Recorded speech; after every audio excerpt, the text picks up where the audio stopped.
I think the Barbs just beat the Swifties as the craziest fan base ever because of what I'm about to show you right now. So I don't know the full context of it, but apparently this woman or her daughter, I think this woman was kind of like talking about Megan Thee Stallion, kind of putting her up, kind of talking shit about Nicki basically.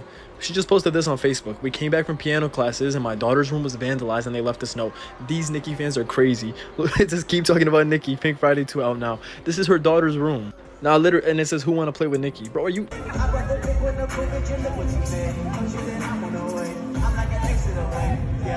But when I tell my fans, if you're gonna be a fan, it's different than being someone that supports me. Okay. Because if you're a fan, that means you abide by everything that I believe in, and that you support what I do to the fullest extent. Okay. If you support me, you're just like, oh, I see that he's grinding, you feel me? He's doing his thing. Right. And I'm gonna support from this distance. But a fan is someone that, like, I feel like you have to be a core fan. Like, I have a cult fan base. I don't have like a weekend fan base. Like, right. I speak to my fans. I help my fans. Like, I try and be in depth, you know? Cult fan base is something that every artist aspires to obtain, including me. Subscribe to my YouTube and go check out my Twitch and my Instagram. Cult fan bases can take you from being just a SoundCloud rapper that resides in a niche to a legend. Cult fan bases are literally so strong that they can keep an artist relevant and alive, even if the artist themselves is not trying to do so. Night under a full moon, he disappeared, and when he came back, he wasn't the same.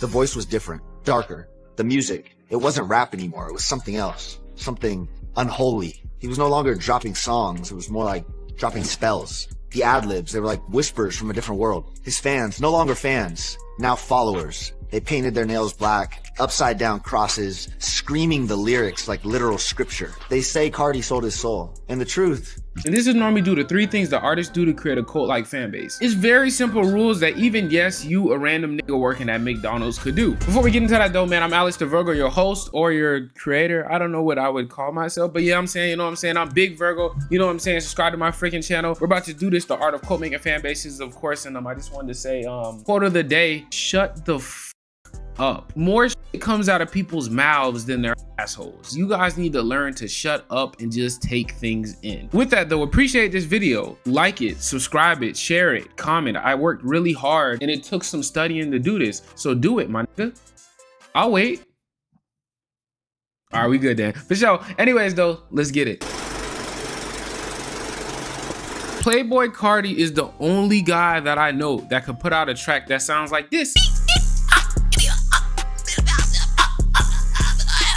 And somehow it can go triple platinum and win a Grammy. Meanwhile, one of my viewers through the screen, one of y'all is sitting here making the next best thing since Thriller, and that shit somehow going triple cardboard and you only got 10 monthly listeners on Spotify. Why is this? Well, see, the main thing is because Carti creates a distance, an air of mystery when it comes to his presence. See, a lot of niggas got daddy issues. Their dad went to go get the milk whenever they were children and they're waiting for him to come back. And see, Carti understands this on such a psychological, spiritual level that he does the same thing to his viewers. He's got abandonment issues and he be playing on that. When Carti initially came in the SoundCloud era, he easily stood out due to him having hits that had like a different sound, different basses, different visuals, and just an overall weird vibe, like his hit Magnolia. In New York, I mainly rock, hiding in my socks, running from a up, and I shoot at up. He was really good at making music for a niche audience that fucked with it so much that they could carry it mainstream. And once he himself realized the power of his fan base, how much they desired and anticipated him, he immediately distanced himself. And I want to note too, before I go any further, something like this only works if you already have a buzz around your name. If people are already desiring your presence and or your art. You can't spam 3 mixtapes a week, 20 freestyles with 10 monthly Spotify listeners, expecting niggas to want to hear more of your shit. You have to allow people to long after your presence. Distance creates desire. Desire creates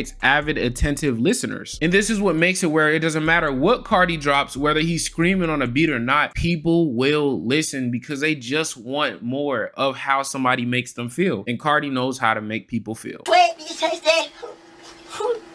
Hey, the sweat, bitch, taste that.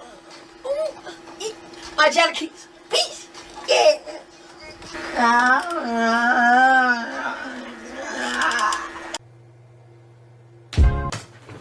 Oh my God.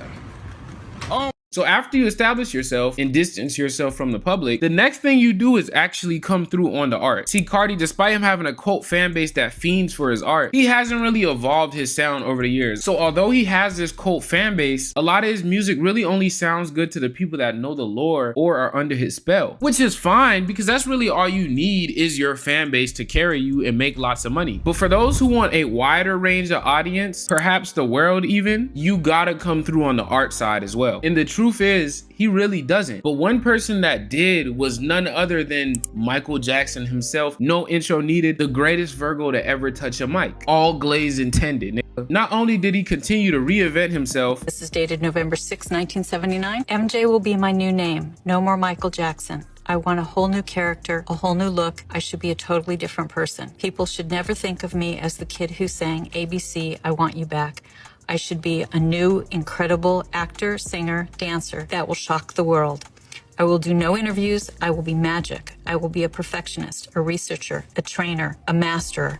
I will be better than every great actor roped in one. I will study and look back on the whole world of entertainment and perfect it. Take it steps further from where the greatest left off. But he also had amazing work. Michael Jackson was so good that the man transcended race. There's people who racist, don't like niggas, don't like anything that's black. If it's not white, if it's not male, if it's not light skinned, they can't stand it. And Michael Jackson's art was so good that when people heard it, they didn't give a f that he was black. He transcended past being a human. He is literally a god on earth. You see, good art makes you reflect on your own life. Good art helps put you in the moment. It takes you out of your physical body and allows your soul to shine. And Michael Jackson's music was so inspirational, so powerful, so influential and enchanting that it created a cult-like fan base with ease.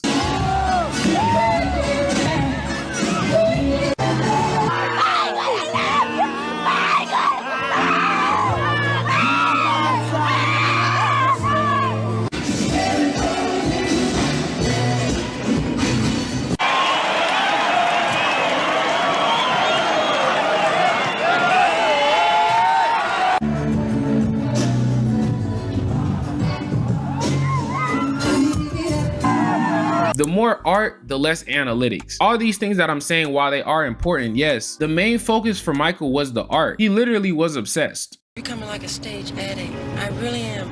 Like when there are off days and there is no show, I'm up at night dancing just to sing. It's really strange. Guess I'm an addict.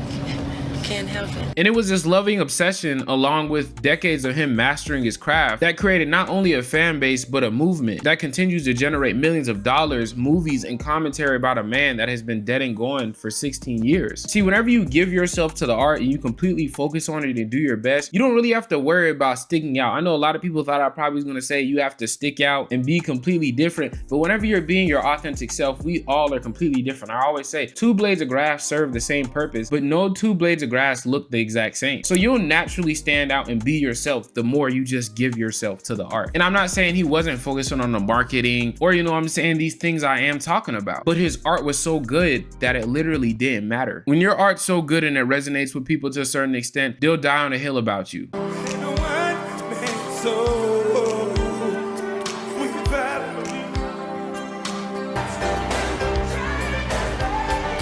Once you combine these two things though, you get like a Kanye, a talented, mysterious genius who talks about giving his cousin head. All jokes aside, Kanye has mastered these two skills so amazingly, while also adding another element that just makes his audience grapple to him that much stronger in times where we've seen artists lose their audiences over.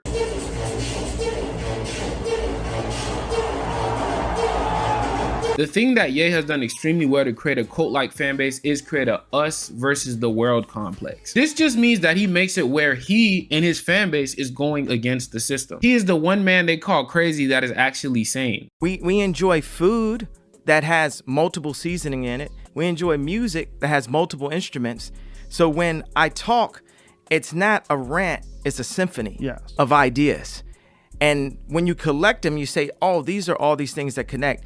Yeah, you know, I just tell the truth, and telling the truth is crazy in a world full of lies. So for anybody who feels similar, whether the black sheep of their family, whether they gave their cousin head, or they think children going to Popeye's chicken sandwiches, Kanye is the embodiment of these people. And this means to support him, it's a constant battle. You will always be looked at in a weird light. But if your life already feels like that, then this is your voice. This is your representation in the media. The movement, the lore is just as electrifying and representational as the music. Go listen to all my music. It's the codes of self-esteem. It's the codes of who you are. If you're a Kanye West fan, you're not a fan of me, you're a fan of yourself. You will believe in yourself. I'm just the espresso. I'm just a shot in the morning to get you going, to make you believe that you can overcome that situation that you're dealing with all the time. This is how he's able to connect with so many people outside of just his art and continues to hold that audience. Ultimately, what I hope you get from this whole thing is you have to make them feel something. You can't sit here and come to the screen like blah, blah, blah, or get on SoundCloud and sound like every single rapper. Blah, blah, blah, blah. You can't get on here trying to be the next Kai Cenat. You can't make art that's neither electrifying, neither thought-provoking, and expect people to somehow resonate with you and remember you. People need to remember you. People need to not forget you. They need to feel something when they think about you. And that ultimately comes from when you care not only about the art, but you put yourself and you give yourself to the thing that you were making. That's what all three of these artists do, even if two of them kind of stop doing that over time. You do that and you'll have a cult-like fan base like your boy Alice the Virgo, you know what I'm saying? But anyways, yeah, that's how you make a cult-like fan base. Like this fucking video, my nigga.